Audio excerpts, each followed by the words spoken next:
What is good with the fight fans? It's your boy Kijano back with some fight predictions this week. UFC 248, Adesanya versus Romero. Man, there's not really, fuck, dude. What can you say about that? I mean, you could say a lot about that, but fuck, I just want to watch it. I don't even really want to talk too much about it, but I'm just ready to watch that fight. Also, Wei Lee versus Joanna. I'm really excited to watch that fight.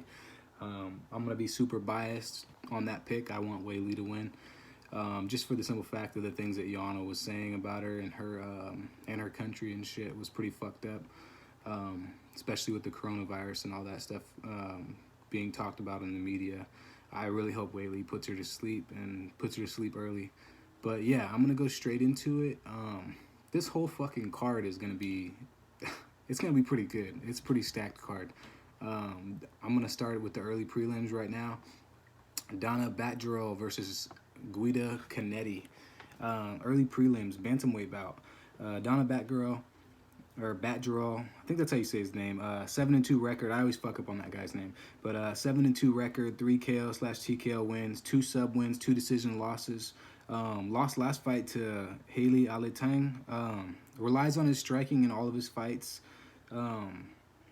Both sub wins are by rear naked choke. He did beat Kai Kara France. That's a big name that he beat back in 2013 by unanimous decision.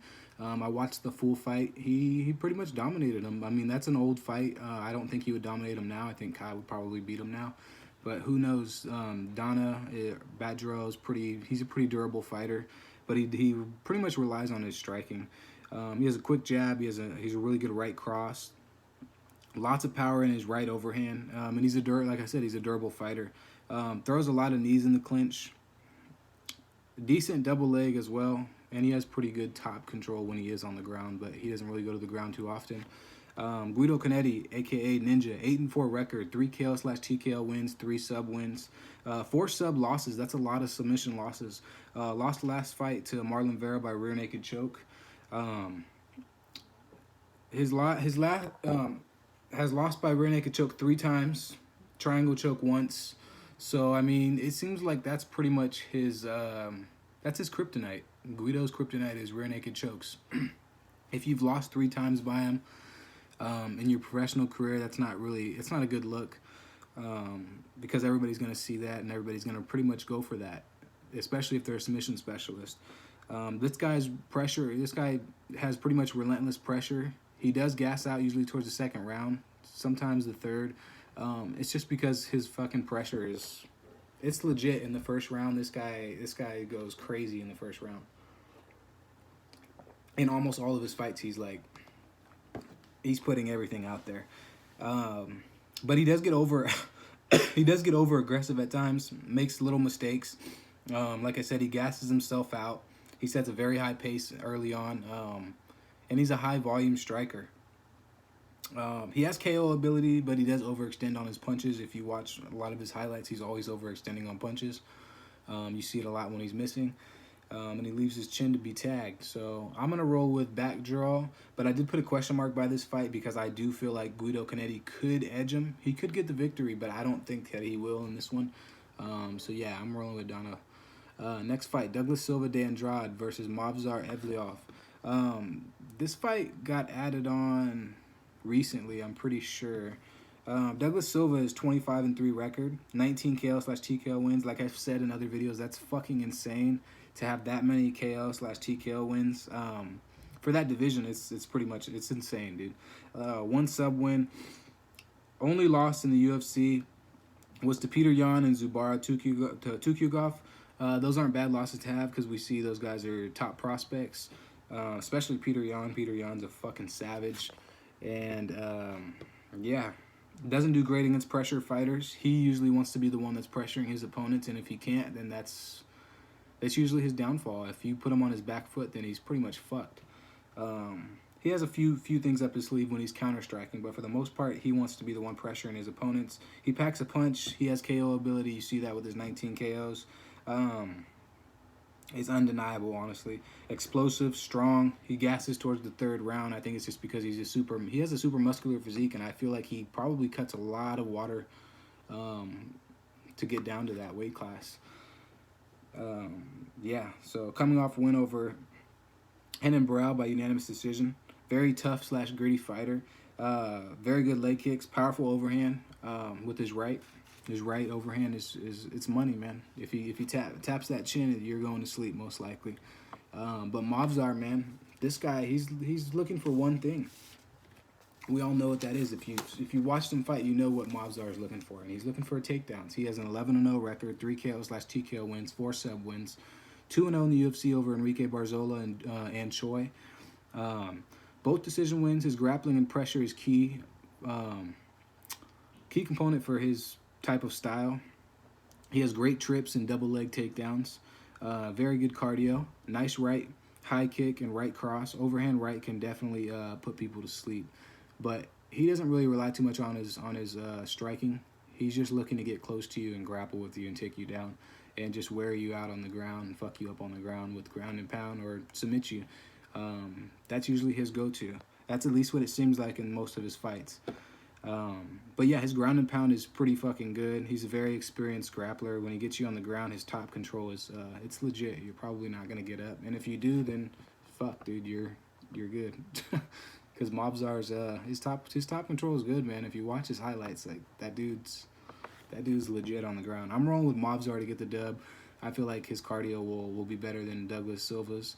But Douglas Silva could definitely get a knockout. I could see him getting a KO, but I don't know, man. I'm gonna roll with Movsar. That's my gut's telling me to roll with Movsar, so I'm picking him. Next fight, Emily Whitmire versus Polyana Viana. Emily Whitmire, aka Spitfire, 4-3 record, 1 sub win, 3 sub losses, no bueno. Lost last fight to Amanda Ribas by rear naked choke. Amanda Ribas is a fucking beast, dude. And she's moving up the ranks, man. She's been around for a little while now, and it just seems like she's finally kind of making a little bit of a name for herself. She's making some noise, so that's good. I'm a fan of Amanda Ribas. She's a pretty good fucking fighter.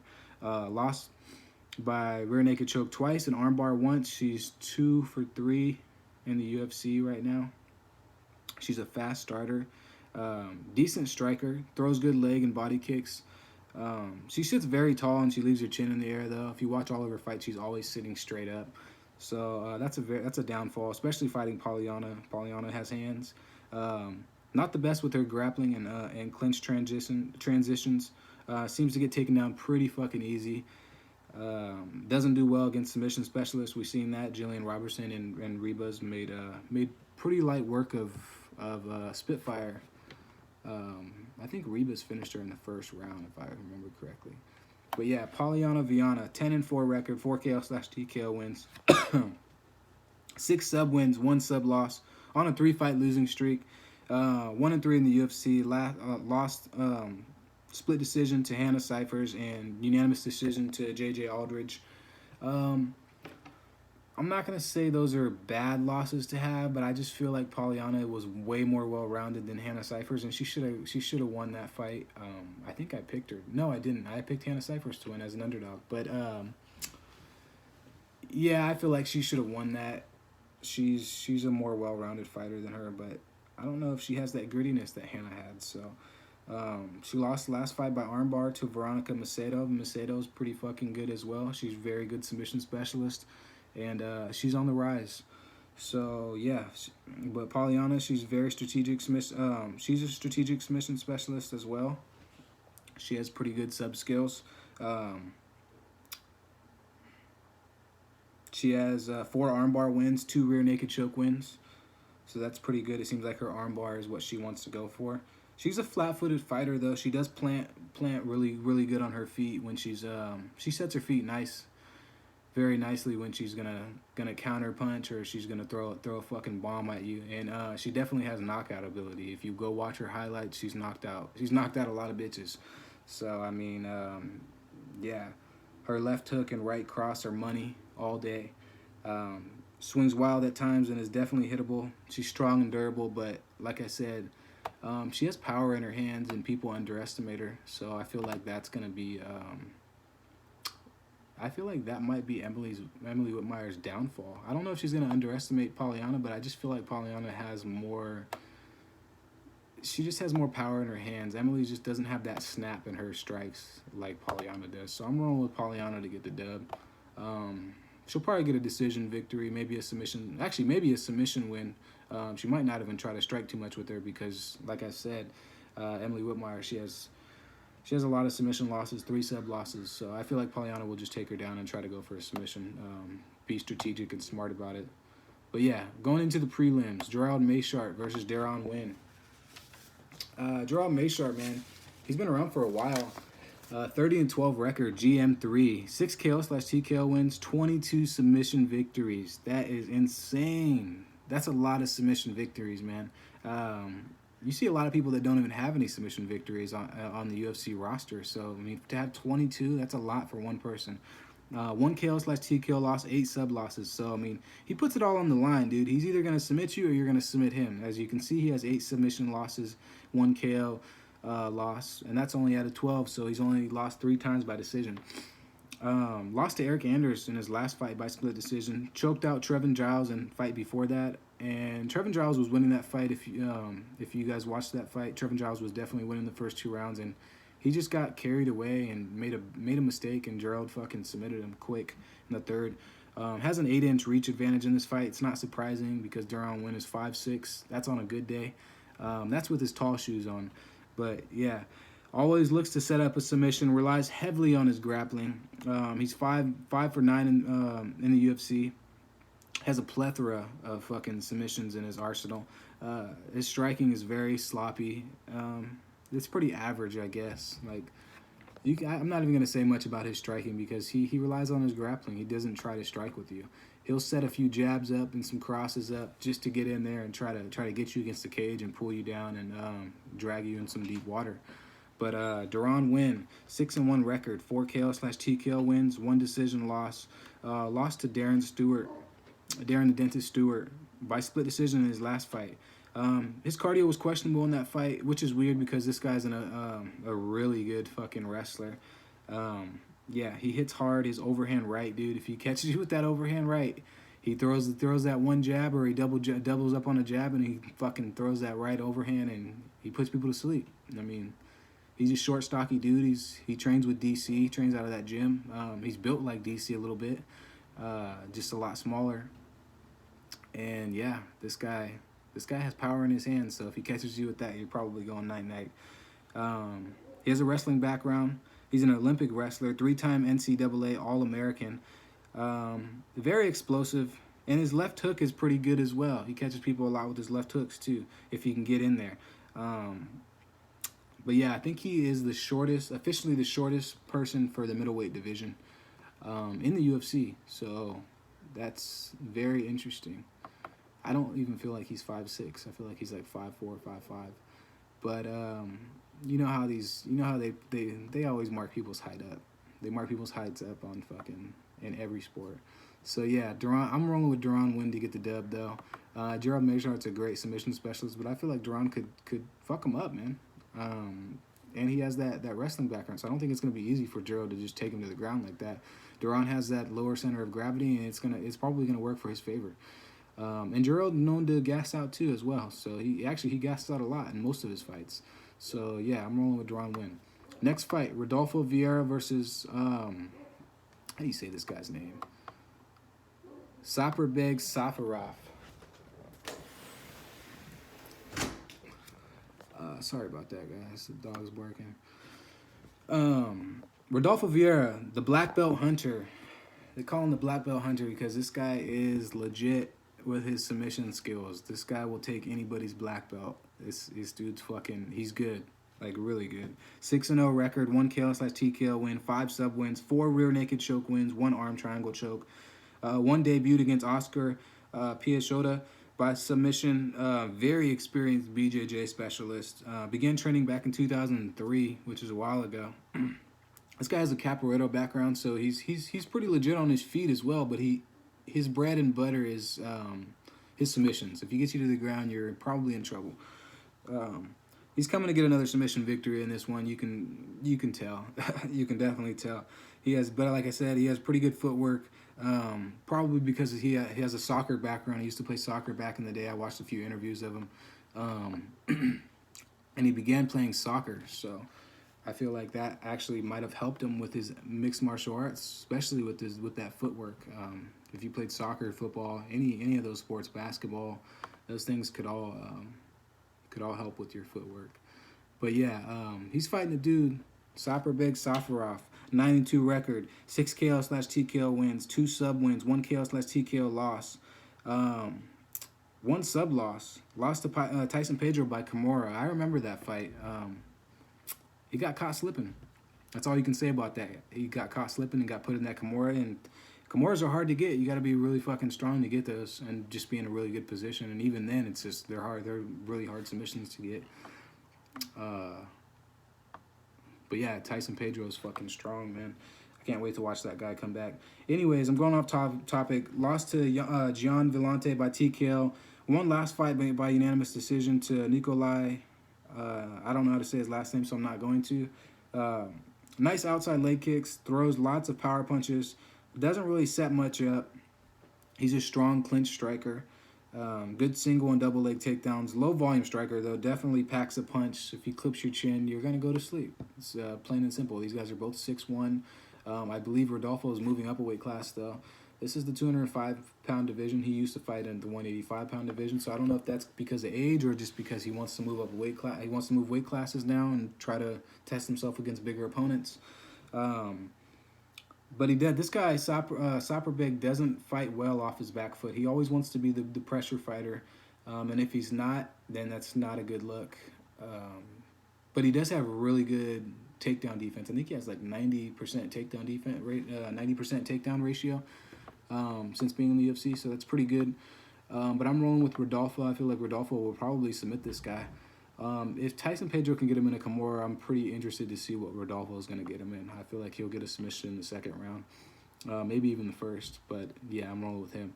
Next fight, I'm really excited about this one. This is kind of like this isn't like an underplayed fight right here. Not a lot of people are really talking about this one. Mark Madsen versus Austin Hubbard. Both these guys are good. This is gonna be interesting.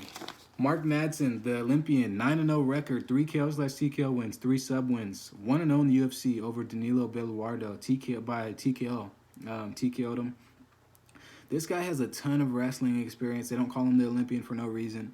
Very strong grappler. His technique and brute force he uses is straight savage. This guy's a beast. He has technique and he's very strong. You can tell. Yeah, so technique with brute force, I mean, you're pretty much fucked. So most people only have one or the other. But yeah, this guy has good double legs, very good ground and pound. He's vicious when it comes to having that top control. He's not gonna just lay on you like a lot of these wrestlers. He's gonna fucking finish you. He's explosive. He's very quick with his hands, and he sleeps people with his right overhand. Cardio for days. That's one thing that you're gonna see with Mark Madsen. He usually gets the finish pretty early, but his cardio is really good when it goes to decision. So yeah, this guy's legit, man. From Denmark. He's the shorter opponent. He's fighting Austin Hubbard, 11-3 record, 4 KO/TKO wins, 2 sub wins, 1 sub loss, 2 decision losses. Coming off UD win over Kyle Prepolik. Very good combinations. This guy throws a lot of combinations, but his cardio is pretty good as well, too. He does gas himself out at times with his combos, so he needs to watch out for that, especially going against the Olympian. Relentless with his grounded pound and his top control, so he's a very well-rounded fighter, too. Doesn't really get KO wins a lot. Most of his wins are like TKOs. So, like, he does have 4 KO/TKOs, but most of those were all TKO wins. It doesn't seem like he has that real power to just put people straight to sleep. But he has enough power and enough cardio to just grind you out and finish you with the TKO. So he has decent grappling. Lost to Davi Ramos. That was a short notice fight. I think he came in on like a week's notice.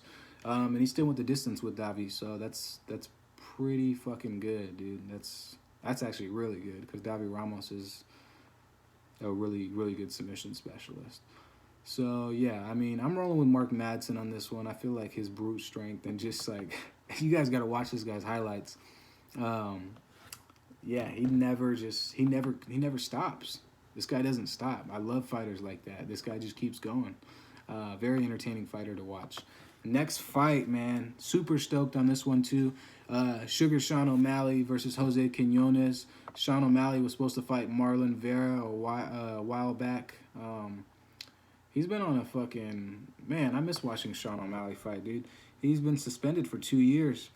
He's 10-0 record, 6 KO/TKO wins, 1 sub win. Last win was to Andre Sukumthoth. I remember watching that. He was hopping on one leg because he broke his foot. Won by UD. Has a ton of tricks in his striking arsenal. Uses his range well. Hits hard. Has a ton of speed with his hands. He got fast fucking hands, dude. Watch some of his highlights. If you don't follow him on Instagram, watch some of that shit too, man. This guy's got quick hands. Very quick hands. And he's got long arms. So, yeah, this is going to be an interesting one. He mixes it up well on the feet. Good takedown defense. But like I said, he hasn't fought in 2 years. So I'm interested to see how much better he's gotten. Or if he's going to have a little bit of, like, I don't know, a little bit of rest. A little bit of ring rest. I don't think he's going to have ring rest. A lot of these guys, even though they're not fighting, they won't be fighting for a while, they're still training. Yeah, and muscle memory is real. So I feel like just a few minutes in the cage, he'll be good. He'll be good to go. He'll be warm, if it even lasts that long. But he's going against another dude, man, El Teco. 8-3 record, 2 KO/TKO wins, 1 sub win, 1 KO/TKO loss, 1 sub loss. Beat Carlos Hachin by unanimous decision in the last fight. Lost to Nathaniel Wood by rear naked choke before that. That was actually a really good fight. Very tough, gritty Mexican fighter. This guy's super tough. So was Marlon Vera. That would have been a good fight too. I hope they fight in the future. Very good trips and double leg takedowns. Well-rounded fighter. Good submission game as well, even though he only has 1 submission win on his professional record. He has slick submission skills, so I could definitely see him getting a submission victory. He's probably not going to get one on Sean O'Malley, but yeah, I'm rolling with Sean O'Malley on this one. I feel like he will get the finish, or it'll go to decision. But most likely, I feel like he's going to get the finish in the 2nd or 3rd round. I'm a fan of Sean O'Malley for sure, so I'm looking forward to watching him fight. Next fight, okay, we're going to the main card. Alex Cowboy Oliveira versus Max Payne Griffin. Oliveira's 19-8 record, 12 KO/TKO wins, 4 sub wins, 1 KO/TKO loss, 4 sub losses on a 3-fight losing streak. That's not looking too well. But I mean, if you look at the opponents that they always match Oliveira up against, excuse me, he got beat by Gunnar Nelson, Mike Perry, and Nicholas Dalby. So those are all really good. Like everybody that Alex Oliveira has fought, they've all been top-notch opponents. So you can't really look at his losses like that. Strategic counter striker, very long limbs. His kicks are lethal. Very good movement. His footwork, his head movement, everything. It's on point. Yeah, his right counter straight is powerful. He catches everybody with his right counter straight, or his right overhand, but it's usually his counter straight. He'll catch you coming in with that shit, and you're going to be flatlined. His left hooks and right uppercuts are money. He's a volume striker. His right uppercut versus Ryan LaFleur caught Ryan LaFleur coming in, and he fucking face planted. He fell right on his face, and he was knocked out. It was vicious. Good timing with his strikes. Has submissions in his arsenal too. Lost by triangle choke twice, armbar once, guillotine choke once. But this guy's a relentless fighter. He has a ton of heart. We seen that in the what was that fight? What was that other fight that I can't remember the other person that he fought. The Hawaiian dude, but it was a really good fight. Yancy Medeiros. That was a really good fight.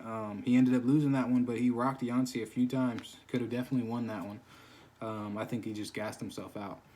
But Max Payne Griffin, 15-7 record, 7 KO/TKO wins, 2 sub wins, 1 KO/TKO loss, 6 decision losses. This guy is super durable fighter. I mean, everybody that he's fought has been pretty top notch too. And even when he loses, it's only by decision, so it's not really that's not too bad. Lost last fight to Alex Morano by unanimous decision. Only person to finish Max was Colby Covington by TKO. Doesn't do well under pressure, under constant pressure. So when someone's constantly pressuring him and putting a high pace on him like Colby Covington did, he doesn't do well with that. Sets all his strikes up nicely with jabs. He's very good with his jabs. We've seen it. That was the prime example of that was the Mike Perry fight. He was fucking Perry up with his jabs. Just kept jabbing away, and Perry was just walking straight into him. Yeah, so has a very underrated and slick submission game. Cardio holds up in every one of his fights. Max Griffin's legit. So is Alex Oliveira. But I'm more of a fan of Alex Oliveira, so I kind of have to pick Alex Oliveira over Griffin. And for something's telling me that, something's telling me that Max Griffin might beat him though. But yeah, I got a question mark by it. I'm rolling with Oliveira on that one. Yeah, fuck, dude, that's a tough one for me. Next fight, Neil Magny versus Li Jingliang. 21-7 record, 7 KO/TKO wins, 3 sub wins, 2 KO/TKO losses, 4 sub losses for Neil Magny. Lost last fight to Ponzinibbio by KO. He's a tall, rangy fighter. He's a counter striker. He's always on his back foot in almost every one of his fights. He finds his range very early in fights, though. So that's one thing you got to look for with Neil Magny is once he gets that range and that timing on you, he can probably piece you up pretty good. He's very accurate and he's well-rounded. He mixes it up on the feet. And he's another fighter he has underrated submission skills. Most people don't really realize that Neil Magny has really good submissions. He only has 3 sub wins, but his submission skill set's really good. The Leech, Li Jingliang, 17-5 record, 7 KO/TKO wins, 5 sub wins, 1 sub loss. Only time he's been finished was to Keita Nakamura back in 2015. That was by submission, of course. Powerful striker. This dude is super heavy-handed. If he lands anything on your chin, you're going to sleep. Strong in grappling transition. Very vicious striker. This guy is, yeah. His right hand just puts people to sleep. I mean, there's nothing else to it. Like if he catches you with that, you're going to sleep. Puts everything on his strikes, like everything. Very nice side kicks and outside leg kicks. Can take some serious strikes. He has a chin for sure. When he pretty much takes one to give one. But usually when he gives you one, you're not surviving that. So he'll take that. He'll take your strikes and hopefully survive it. And then you're probably not going to survive his. So that's kind of how his fighting style is. He has a ferocious fighting style. I'm rolling with Jingliang Li on this one. I feel like he'll get a KO over Neil Magny, probably round 1 or 2, especially if he finds the range early, because Neil Magny is super long, and he'll probably try to take Jingliang down, but that's not going to happen. He has really good takedown defense, so I'm rolling with him. Beneil Dariush versus Drakkar Klose. 17-4 record for Beneil, 3 KO/TKO wins, 8 sub wins, 3 KO/TKO losses, 1 sub loss on a 3-fight winning streak. That is very surprising for me. 2 sub wins in last fights. His last loss was Alexander Hernandez by KO, and that was just, he pretty much walked into that punch.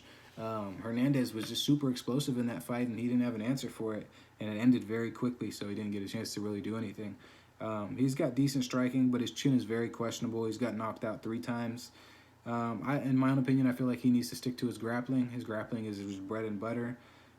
He's got a very good submission skill set, and his top control is really, really good as well. So I feel like if he gets it to the ground for Drakkar Klose, it'll be a quick night for him.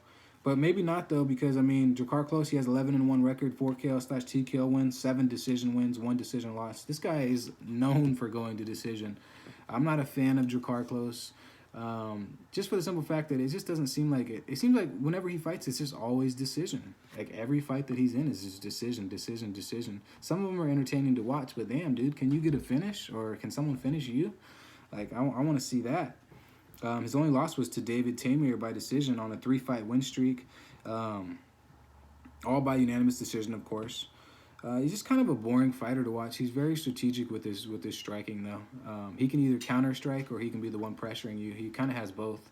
And he's really good in his clinch situations as well. Good takedown defense, always pressures his opponents. For the most part, he always pressures his opponents. But he can be on his back foot, and he's pretty decent with his counter striking. I'm rolling with Drakkar Klose on this one, probably to get a unanimous decision. I don't see Beneil Dariush just dominating him on the ground or even getting him to the ground and dominating him. So, yeah, I don't see that happening. Next fight, I'm really excited about this. Weili Zhang, a.k.a. Magnum, 20-1 record, 10 KO/TKO wins, 7 sub wins, 1 decision loss. She's on a 20-fight win streak. That's insane.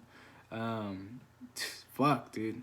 Like, her only loss was her debut loss, and it wasn't a debut on UFC, but it was her first professional fight, and she lost. So I mean, I think she was probably just nervous, but yeah, this chick's a super well-rounded fighter, super determined to keep the belt for a while. You can tell.